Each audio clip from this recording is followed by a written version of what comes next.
Children have been abducted, abused, and killed at alarming rates. Children from the ages of 5 and 11 have been acting as soldiers, prostitutes, and even human shields. The atrocities that are facing our children's youth can and must be stopped. Hello class, my name is Ira Jinkins. I'm going to be talking to you about child soldiers. The violence that they are subjected to, the world epidemic that continues to go on, and the organizations out there are fighting but still need our help to stop.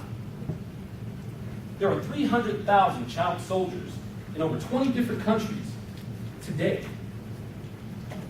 Of that, they serve as couriers, cooks. 40% of that are girls who actually are in sexual slavery. According to the UK Independent, they're killed after service is rendered. The National Association of Child Care Resources Referral Agency states that there are 340,000 children in this age bracket in the state of Colorado alone. The Brookings Institute states that in the past decade, there have been 2 million child deaths. 2 million. That's killing 500 children a day, or I should say, one child every 3 minutes. Now, to give you some more light on that, or bring it home, that's like killing every child in that bracket in Colorado over the course of just 2.5 years. Slide, please. Childhood. Everybody knows childhood, right? Skipping rocks. The biggest issue you probably had was maybe that bully at school. You know, that's my childhood. I enjoyed it, okay?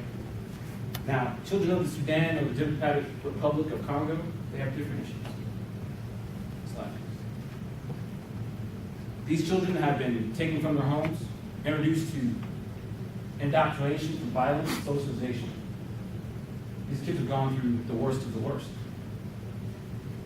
UNICEF reports that the RUF, the Revolutionary United Front, would raid villages, capture children, force them to watch and participate in the torturing, abduction, and killing of their own family members. Then they'd force feed them illicit drugs, force march them to a neighboring village to repeat the process to other unsuspecting children. UNICEF report also states that during the Iran-Iraq wars, children were forced marched in waves across minefields before the troops actually landed. Now, I have to put out a disclaimer. Some of the images I have are a little bit disturbing. But an image of a child walking across the minefield, you're going to get to see it today.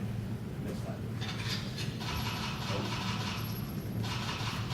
I apologize for that interruption. It's just another child being killed.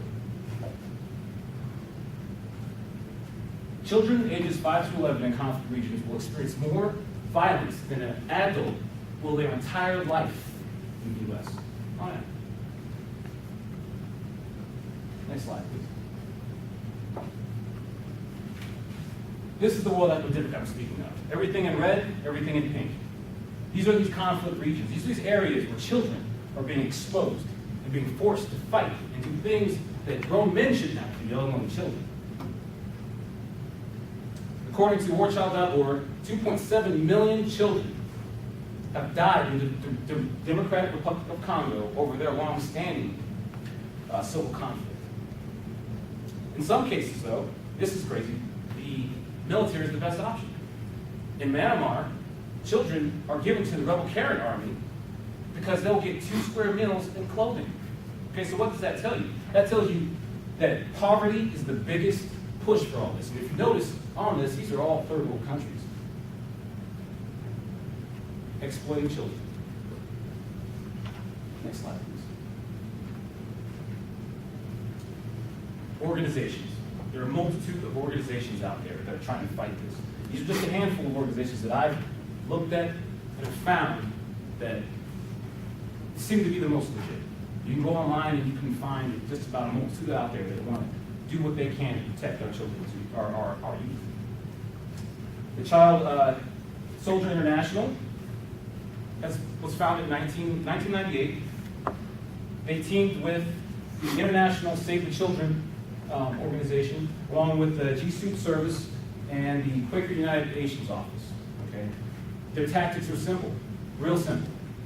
They take money, they use media coverage to expose these countries that are allowing this to happen in their borders. They put political pressure on these countries and say, guess what, you're not getting U.S. aid. You're not getting this because guess what, we know what you're doing. We know what you're allowing, and we don't accept it. And they're fighting hard, but they need our help. They need every one of your help.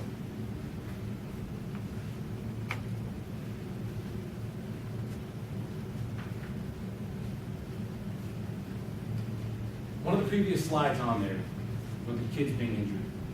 The first thing I saw when I put that slide together, the first thing I thought of is the current obligation that's going on, the current injustice going on now.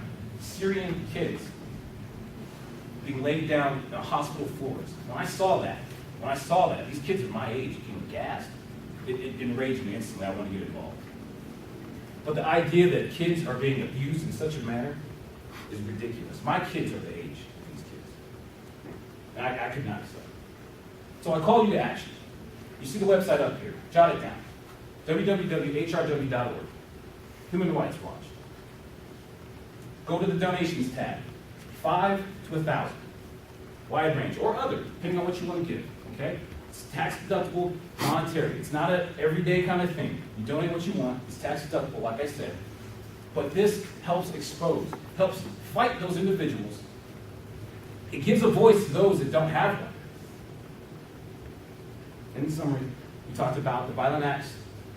We discussed the worldwide epidemic that continues to grow, and organizations out there that need your help to protect and fight for our most precious and most valuable resource, our children. Thank you.